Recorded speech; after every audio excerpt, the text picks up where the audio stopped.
Hey y'all, Ruby here. It's been a while since I filmed something for YouTube, so I hope you've been well. If you're new to this channel, I am a psychic medium, tarot reader, archetypal astrologer, big tarot and oracle deck lover and nerd. And today I wanted to share my top 5 oracle decks of 2023 plus one honorable mention.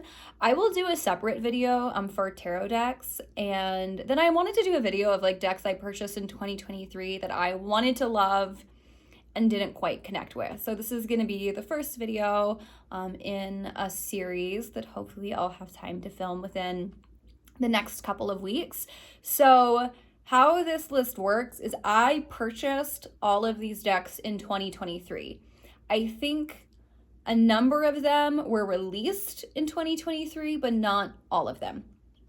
So this isn't my all-time favorite oracle list like ever. This is my all-time favorite decks that I purchased and worked with in 2023, now that we are approaching the end of the year, though I would say there is some crossover here. So some of these decks definitely would fall into my all-time favorite decks. Okay. I think that there's something for everybody on this list. A fair amount of shadow work decks came forward this year. So I'm just gonna jump right in and share my honorable mention. And for those of you that watch all of my videos, you might be shocked this is in the honorable mention category, but it is the Earth and Bone Oracle by Syrian Shadow, published by Rockpool. I don't have the guidebook with me, but the guidebook for this deck is lovely. The box is lovely. When I purchased this deck and started working with it, I immediately fell in love with it. This is the deck. This is the backings. The cardstock's already warped a lot. Like some of the gilding on the edges you can see is like, kind of like wearing down. I take good care of my decks. I'm an aggressive shuffler, so a little bit of warping is normal. But my decks I also cherish and love and treat with a great deal of respect. So, I mean, this deck has been transported to and from the shop I read at, but like in a cloth bag. So I think it's the quality of the cardstock that's really caused this deck to be so worn so early. And I'll show you some of the other decks that are on this list. Like my number one deck on this list, I've worked with just as much, and it's in much better condition.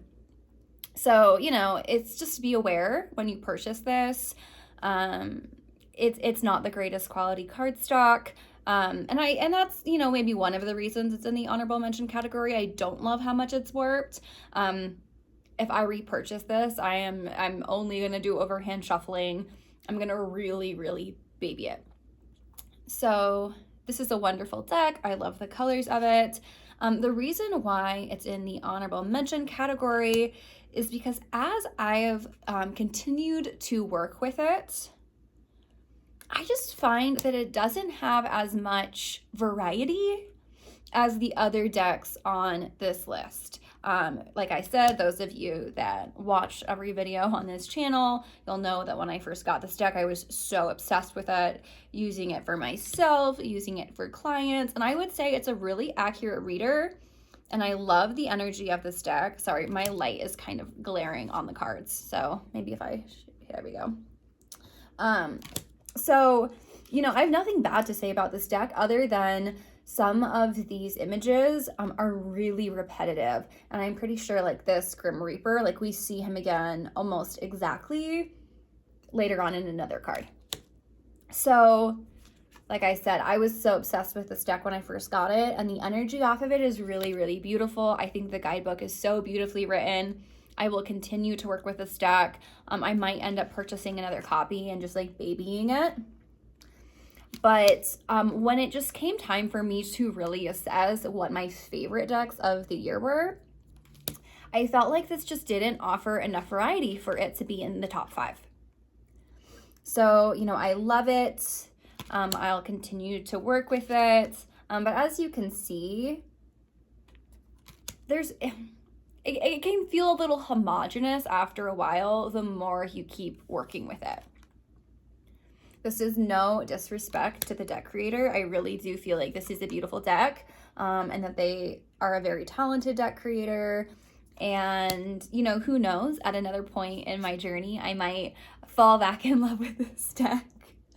But you know, those like relationships where you like meet them and you fall in love really, really quickly. And then like a month in, you're like, oh, it's fizzled out. Like it starts really strong and then it fizzles out a little bit. That happened a little bit with this deck for me. But I'm still using this deck in client readings. Like I still really love the energy of this deck. Okay, and this is the Grim Reaper that we see, literally exact same image again. So the first card was, I think, the shadow card, and here we are again. So, you know, I don't want to deter you from purchasing this deck. Like, I purchased a lot of Oracle decks in 2023. I started incorporating Oracle into my professional work, where previously I had just used tarot. So I ended up buying a lot of Oracle decks this year. And so this, you know, being at number 6 is not too shabby, honestly. But when I first got this deck, I thought it would be at number 1. And that's why I think it's really important to have tarot deck creators on YouTube, reviewers on YouTube that are reviewing decks after they've worked with them for some time. Because your first impression of a deck sometimes is so different than how the deck ends up being used. So I'll stop there just for the sake of time. But like I said, that is the Earth and Bone Oracle by Syrian Shadow, published by Rockpool. I believe this is the mass market edition that might still be on pre-order on Amazon. I bought it in person at the shop I read at, Magic Fairy Candles, and it's in stock there. So if you're local to Longmont, you can get it there. I don't know if it's on Amazon yet. The way this deck was rolled out, the mass market edition, was really confusing and I think frustrating for a lot of people. Okay, so number 5 on the list is the Magical Botanical Oracle by Christopher Penczak and Maxine Miller. This is the guidebook. These are the cards. This is it's a smaller sized Oracle deck. I want to say it's like 44 cards. Let me look just so that I can not lie to you on that. But it's not a lot. Oh, actually it's 33. So like this is a very petite Oracle deck. We're only getting 33 cards here. This is the box. It's published by Los Scarabeo. This is the highest quality Los Scarabeo deck I have. The guidebook is actually a decent guidebook. Most of the Los Scarabeo guidebooks, I feel like just toss them in the trash. Like there's really no need to keep them around. The card description meetings are really short. They're in multiple languages, so you think you're getting a lot and you're really not getting a lot. If you purchase a lot of tarot and oracle decks, you know exactly what I'm talking about. So if you're hesitant about Los Scarabeo decks, this is definitely atypical for Los Scarabeo, probably because it's a Christopher Penczak deck, and I'm a big fan of Christopher Penczak. I think that his books on magic and witchcraft have a lot of meat in them. I think they're a very valuable resource if you're walking a pagan path. He's Wiccan, I'm not Wiccan, but I think that his material is just, it's good, it's sound, okay? And that's definitely the case with this deck. All of the information in the guidebook is really beautiful. There's prosperity spells and love spells and this huge section on how to work with these cards. So if you're somebody that likes to use your decks for not just divination, but for magic and ritual, this is definitely a deck that I would recommend. And then I'll show you like what the guidebook looks like. So this is the guidebook. You're getting a full reproduction of the card, and then you're getting like a title page for the card that tells you the name of the herb, and then the planetary and elemental correspondences, and then you are getting a magical meaning, a plant spirit medicine meaning. So like this is basically telling you how the herb was used historically. And then this kind of gives you some of the essence of the plant medicine, the actual plant spirit itself. And then you're getting a divination meaning, a reversal meaning, and an affirmation. I don't use this deck for clients, and I don't use this deck every day. When I was really assessing my favorite decks of the year, I was surprised this is on the list, because I work with this deck, but I don't work with this deck all the time. I work with this deck to connect with Hecate, and I will work with this deck if I'm really feeling like that's the medicine that's coming forth for me to work with in my personal practice. It's more like a daily draw one card, read the guidebook meaning, and journal on it type deck for me. But I just love the energy of this deck. Apologies for the glare. I'm gonna scoot over so that I'm left-handed, so this feels a little weird for me, but we're just gonna roll with it. But the deck illustrations are so beautiful. There are two decks that really feature herbalism on this list. And so this is in the lower position. This is number 5. So I don't like this as much as the other deck on this list. Just in terms of divination, the other deck I use with client readings, I don't think that I could just use this deck, just like draw 5 cards and just like get a divinatory meaning. I don't really use this deck for channeling, but I for journaling, for connecting with plant spirit medicine, for connecting with the goddess Hecate, connecting with the dark goddess, the earth goddess, connecting with really like a pagan path, a magical path. I think this deck is a really useful ally, and the cards are just so beautiful. I loved books growing up. I was a big reader, voracious reader, and this really reminds me of like some of the illustrations that you'll find in like vintage children's books, fairy tale books. Like, look at that. So gorgeous. So, just like the quality of this deck, like the cardstock feels really good. The quality of the guidebook, just how beautiful the illustrations are, how nice it feels to work with. It just like had to be on the list. And I think this is the only deck on the list, yes it is, that I don't use for clients. So this is just for me, and that feels special. Okay, I won't show you all the cards, but that is the Magical Botanical Oracle by Christopher Penczak and Maxine Miller. I hope Christopher Penczak writes more decks, because he's so prolific, and such a master in the field. Okay, love him. So number 4 on the list is Maelia, Oracle of Souls.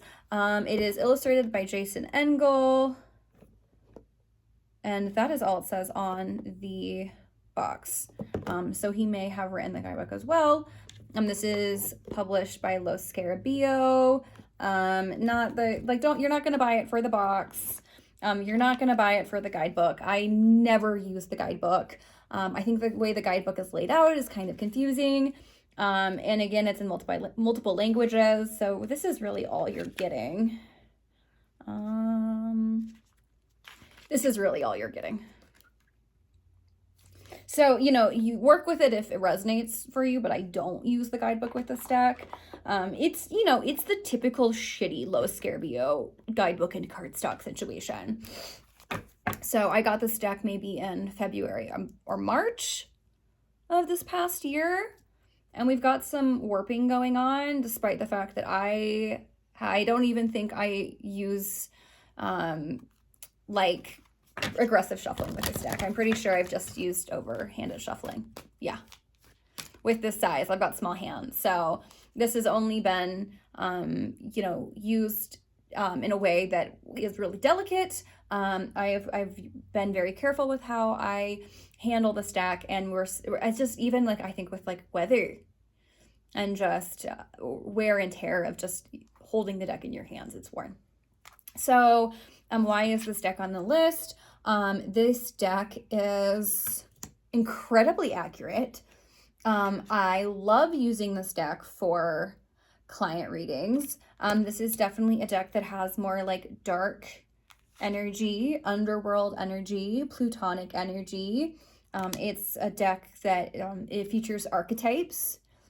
So this is a deck you could definitely use in ritual magic, calling on the archetypes of this deck, though I would definitely do that responsibly, because I think there is some tough teachers, some harder lessons in this deck for sure. But I bought this deck in, I want to say March of last year, maybe a little earlier. And just out of the box, immediately I felt a connection to this deck. And I felt this deck was very accurate. I felt this deck carried a lot of wisdom to it. It was very intuitive to read for client readings. I could do like a client reading and just use this deck and not even use a tarot deck, really. This is like a card that I really associate with chariot medicine. And so there's, actually this deck, or this card is the card I was talking about, the Traveler. This is more of like an Eight of Cups type feeling, I think. So, you know, there's some overlap in the tarot archetypes and the archetypes in this deck for sure. It's just really unique. And like, we've got like Shakespeare here.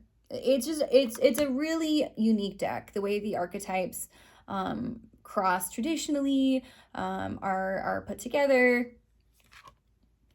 Definitely, you know, like a shadow work deck. And definitely a deck that I feel has like, it has an energy to it. Like it has like it like vibrates at a certain frequency. Like I don't know quite how to verbalize it, but it's definitely a very special deck. Don't use it every day. Don't bring it out all the time. Only when I feel called to. But when I do, I love this Aresh Kegel.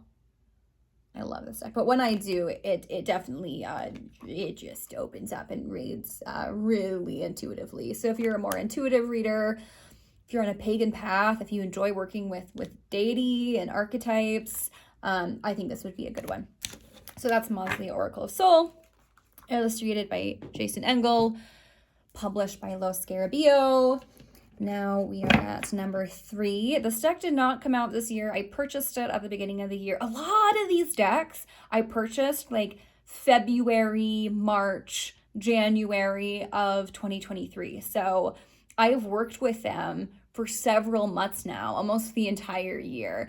So I feel like every deck on this list I can really speak to. There's only one, or actually two if you count Earth and Bone, that I purchased within the last few months. Most of these I've been working with. Like I think the next deck's on the list, the Lantern Oracle, I got last January or February. So this is number 3 on the list, the Lantern Oracle. It's by Angelina Mirabito, illustrated by Yuli Alejo. I'm definitely butchering that.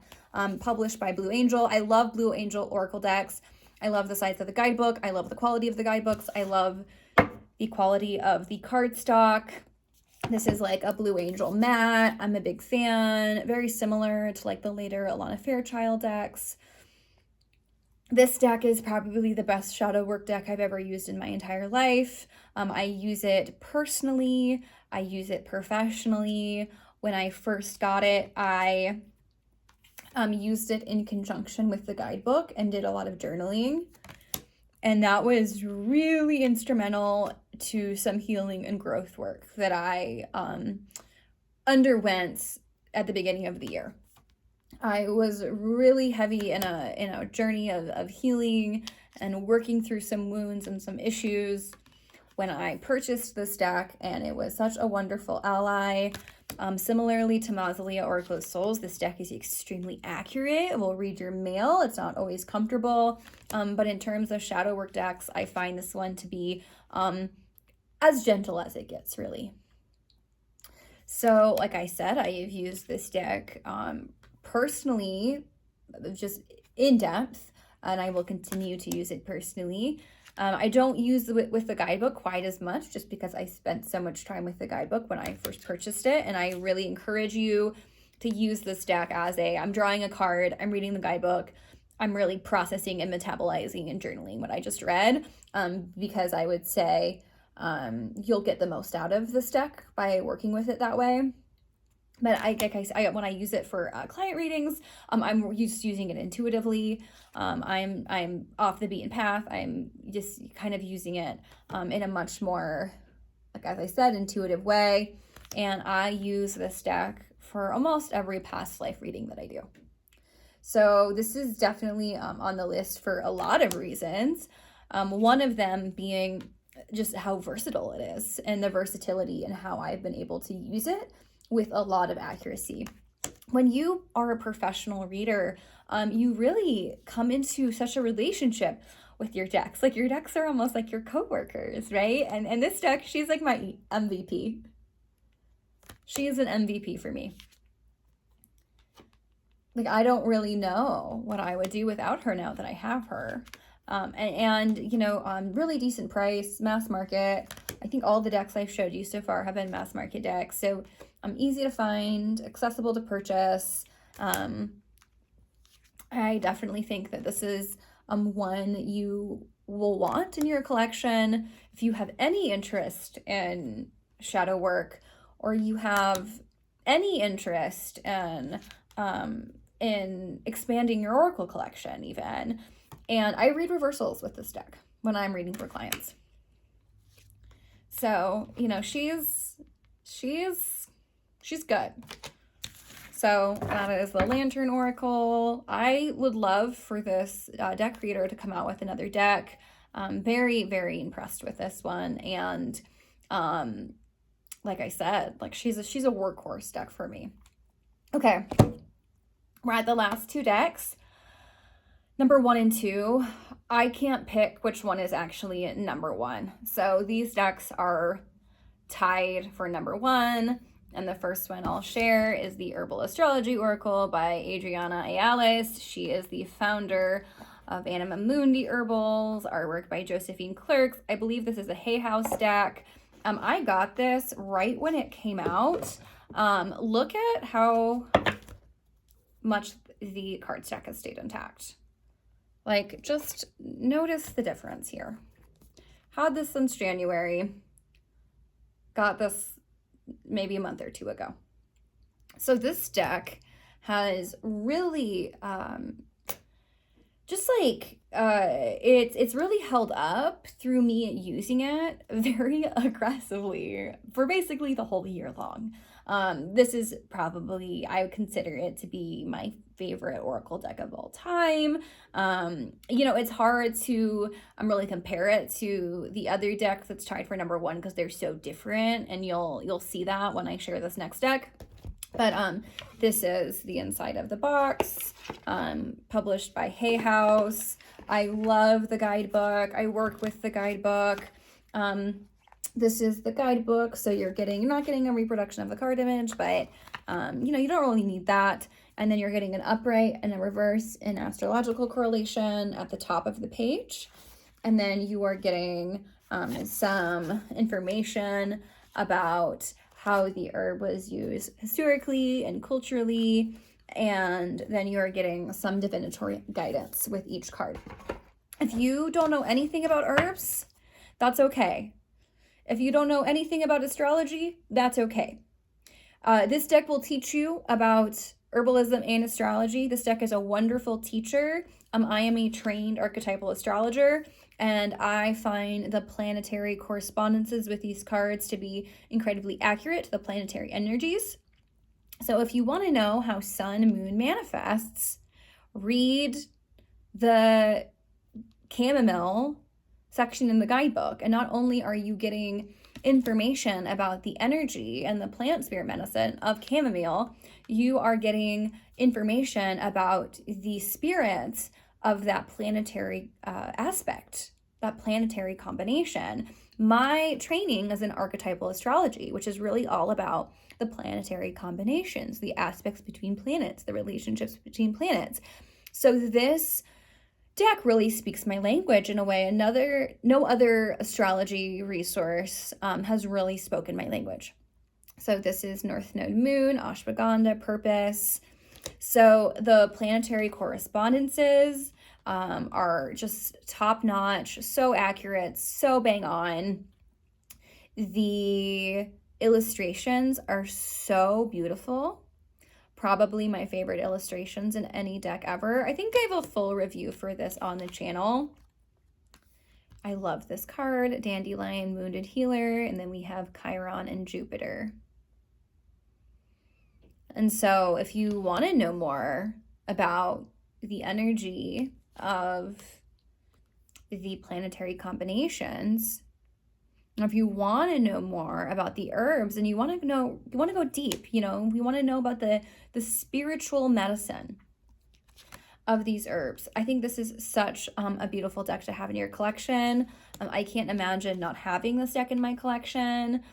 I use it for collective readings on social media. I use it for client readings. I use it for personal readings. It's a wonderful clarifier to tarot. So if you're doing a larger tarot spread and then you want to pull 1 or 2 oracle cards to really ground the reading, some of these cards definitely have correlations to the tarot. Like this would definitely be, correlated to the Tower card in the traditional tarot transformation. And then we have Mars Pluto. So it's just such a special deck. I love this card. And I'm just so in love with the artwork. I'm so in love with the backings. I'm so in love with the color palette. I'm so in love with the guidebook.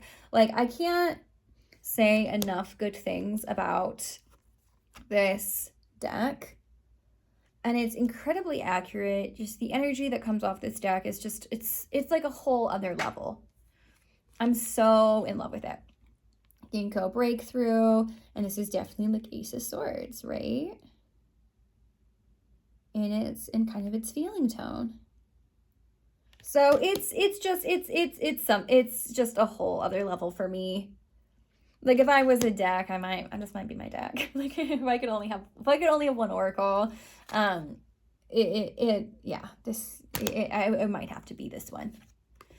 And that is the Herbal Astrology Oracle by Adriana Ayales. I could talk about this deck all day long. I feel like I'm not even doing justice in how I'm talking about it. Words are failing how I feel about this deck. And then tied for number 1, we have the Memento Mori Oracle by Claire Goodchild. This is the only deck that is not mass market, so you will buy this on Claire Goodchild's website if you want to purchase it. I believe Black and the Moon is the name of her website. This is like not an oracle. This is a Lenormand. And so it's like, it's not an oracle. It's not a Rider-Waite tarot. But I feel like it falls more in the oracle category for me. And this is just a really special deck. So I don't have the guidebook, I think oh, yes, I do. Okay, so this is the guidebook, little guidebook. I read through the guidebook the first time that I got this deck. But I have not referenced it since. I don't think you really need to reference the guidebook with this deck. It's a deck that you can work with, and I encourage you to work with more intuitively. I consider this to be like a spirit communication deck, and I believe that was the creator's intent for it. I love the backings. I've used this deck very aggressively since I got it. I've been using it in client readings specifically. For like really going deep, and I use it almost like a tarot deck. I don't use it like an oracle deck. So typically I'm drawing like 5 cards at a time for my clients. I have a 5-card spread that I work with, and I use this the exact same way. So I'm pulling 5 cards, and then I am really letting spirit fill in the gaps for me. So I use this deck as like a channeling device. And I love the artwork. I don't have any other decks like this at all. And this deck is really spooky accurate. It's really, really amazing. So I just like, this deck is so pleasing to me. I think just the simplicity of the images, and then just the reoccurring motifs of like the black flowers and the greenery. It's really like soothing and pleasing to the eye. And then as like a tool for divination, I don't have anything quite like this in my collection. It's really unique. And as I've worked with this deck, certain cards definitely mean certain things to me, really specifically. So I mostly use this deck for working with clients, like I shared. I'll use it almost like I would use a tarot deck for a client, as opposed to just using it as like a clarifier to the spread. If I'm using an oracle deck, sometimes I'm just drawing a card, 2 cards to clarify the tarot spread for my client, but that's not how I've been working with this. Guess what this card means when it shows up. Spicy. It's spicy. So, and I'll use this deck for myself too, but I have found that just in the time that I've had it, it's become a really good coworker. And if you are into mediumship and, I'm working with those that have passed, this would be definitely a good one to have in your collection. I believe that is the intent of this deck, hence the name. So, it's definitely an investment, but I think that it's worth it. I've never regretted an investment deck purchase. I only invest when I feel like I'm supposed to. And it always ends up being a purchase that I'm really, really glad I bit the bullet on. I love this one. And there is a fair amount of cards in this deck. I can't remember how many cards are in this deck. Let's see if it says on the box. No, it doesn't. I want to say it's more than you're getting in a traditional Rider-Waite tarot. So this might be like an 80 plus card deck. You're getting at least 78 cards. And I love the size of it. So if you get this one, I encourage you to build a relationship with it. These cards will definitely tell you what they mean to you. And it's really its own thing. So if you are at the point where you're like, I have enough tarot and oracle decks, I'm really picky about what I invest in, this isn't going to be anything like anything else you have. I love this. You know what I haven't done? I haven't really worked with this deck with the Murder of Crows tarot, and I think that those two together would be perfect. I think I'm going to get a new Murder of Crows deck. My Murder of Crows deck is just so warped. That Lowe's Scarabeo cardstock, y'all. They put out such good decks, and their cardstock is so shitty. Like, who can we talk to about that? Can we collectively write a letter about that? Like, why are you publishing so many good decks and doing us dirty with the cardstock? I think we'd all pay a little more money for better cardstock. Okay, so that is the Memento Mory Oracle by Claire Goodchild, and that was my top 5 Oracle decks of 2023. Bought a lot of Oracle decks, so it was hard to make the call, but in general, these are the decks that either are the most versatile or have been the biggest staples I've ended up coming back to the most, using the most, gleaning the most wisdom from. These are the decks that, especially like Mausolea Oracle Soul, Lantern Oracle, Memento Mori, that just really open up when I'm working with my clients. So, I think if you are feeling drawn to any of these, you won't regret your purchase. I will put my link for my Amazon shop in the bio if I remember.